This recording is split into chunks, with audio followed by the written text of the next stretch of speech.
We've got all the board and batten installed, and now it's time to fill the nail holes and caulk around the boards so that it's a nice clean finish when we're done. There's a lot of things on the market today that you could use to fill in these nail holes, and everyone has a different opinion on what to use. I just happen to have some of this dry dex, usually pink, and I say usually because sometimes the lid don't go back on and it kind of dries out a little bit. But it's pink, you put it on, and it's white, and you can sand it off. If you work out of the container, it will dry out on you. So it's best to put some in another container and work out of that container. If you're gonna buy this to do this, I would at least buy a smaller amount of it. This one in here still has some in it. This is really gonna be the container I'm working out of at this point. But this stuff is still pliable, even though it's that color. Put it into like a little ball, like a paste, and then I'll show you how to apply it here.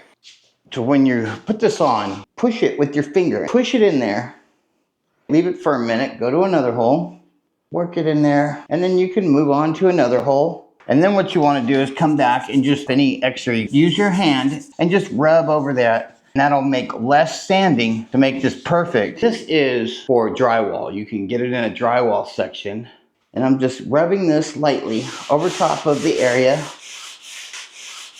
And that's it. And that's all you got to do. And that's going to paint up, and this is going to look great. All the nail holes are filled. Everything is looking fantastic. And we're ready for the next step. We're ready to start the next process. But before we can do that, we're gonna have to use a brush like this or something similar. So we can go around here and make sure that there is no more dust or anything on our board and batten. You really have to caulk all around board and batten. It's got gaps everywhere. Paint's not gonna fill those spaces. So you wanna use something like this here. And this is made by DAP. This is a acrylic latex caulk. I've used this for all my board and batten. This comes out white, dries in 20 minutes. After it dries, you paint it whatever color you want it. So you can use this on your board and batten and all your other trim that you may have put up in your room or whatever it is that you're doing. You can use this for all of that stuff. Now there are a few different caulking guns. If you've never done caulking before, this type right here is really good for starting out. It doesn't have the release. It'll come in a little bit at a time, and you see there's no pressure. I can just do this all day long and it will just keep releasing. Now this one, this is probably the most standard. If you squeeze it, you're gonna get a bunch coming out. Basically holds pressure. You push the button and it'll release. We'll show you the difference in this one and this one to make the least amount of mess as possible. You're gonna need one of these no drip caulk guns. I like this one because this will go at your pace. Look at the control I have. Not coming out too fast, not coming out too slow. And when you stop, it's gonna stop. It's not gonna keep forcing it out. You have a little bit easing out, but all I do is push this back really fast, really easy, and it'll just stop oozing its way out of there. This is the most standard gun. To load it, bring it all the way back. You'll have to release this to do it. There are advantages as this is going to continue to push stuff out for me. Let's go ahead and run some caulk right here. Now look how botched up. See how it's coming out on its own? See how this gun keeps pushing it out? Look at all this that has come out. If you don't release this when you're done, it's going to keep oozing out on you. You're just wasting money. So that's the difference in this gun and the other. How do you get a nice bead around your board and batten? You're going to want to do a few things. Let me show you what that is. You need a couple sanding blocks. I just quickly glued a couple together, tacked a couple nails in it, and we're good to go. When you sand this down, it'll give it a ridge on both sides, so it'll nicely set against the edge of your trim work. Just do that a few times, then you start to see this angle form. Now that you have the ridge made, if this fits in there, then your opening is too big. It's gonna be a messier job. We're gonna take just a little off of the top here. If you get you a Sharpie, you can mark you a line. That's gonna be the orientation that your tip is gonna be going in. Then when you put it in here, notice the orientation that this lays in with our side right here and this being the top.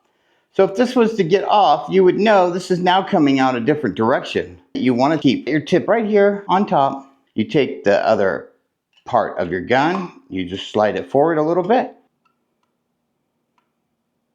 That's what you want to see. So that's how you do this. If you don't know how to do it, just take a little bit off at a time till you get that desired amount coming out. And then you can control the gun. Before starting this, you'll want to get a bucket of water and you'll want to get a rag. Now that we have our caulk ready to go, we're going to start right up in here. Try to stay away from the corner. We'll push it in the corner in a minute. To come up the wall now, I just turn my gun upside down. You want to get your finger wet. That's going to help your finger slide to spread it out. And the reason is right here on the side of your finger where it rounds, it's going to hit the two spaces. Push it into the corner using your finger. You'll have a perfect line. See how you're taking extra off? And then just clean up the wall right against the wall if you need to with this. Get that extra stuff off there. And it doesn't have to be one time across and you're done. Just keep going over it. You want it nice and smooth. You have all the extra off and that's it.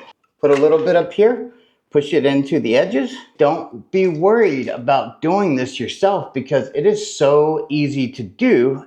And if you get yourself into a bind, just wipe it off. And then you'll be ready to do it again and give it another try till you learn how to do it just right. You can't sand off caulk, so don't get in a rush with it. Just take your time.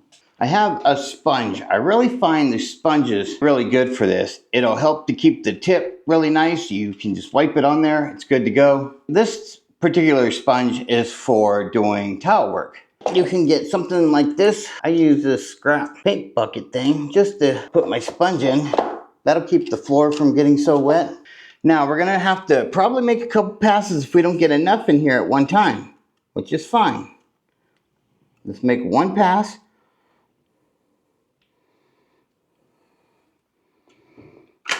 All right, clean the tip. Another pass, changing the orientation of my gun a little bit.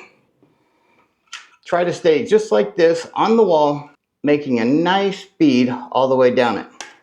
We'll have to come up the wall now. So I just turn my gun orientation upside down. Get your finger wet. Take your finger, wipe it all down through there. When you have that small amount of caulk, it is so easy to move that around without having these clumps. And look how beautiful that looks. I don't think you can get a better line than that. This is really good.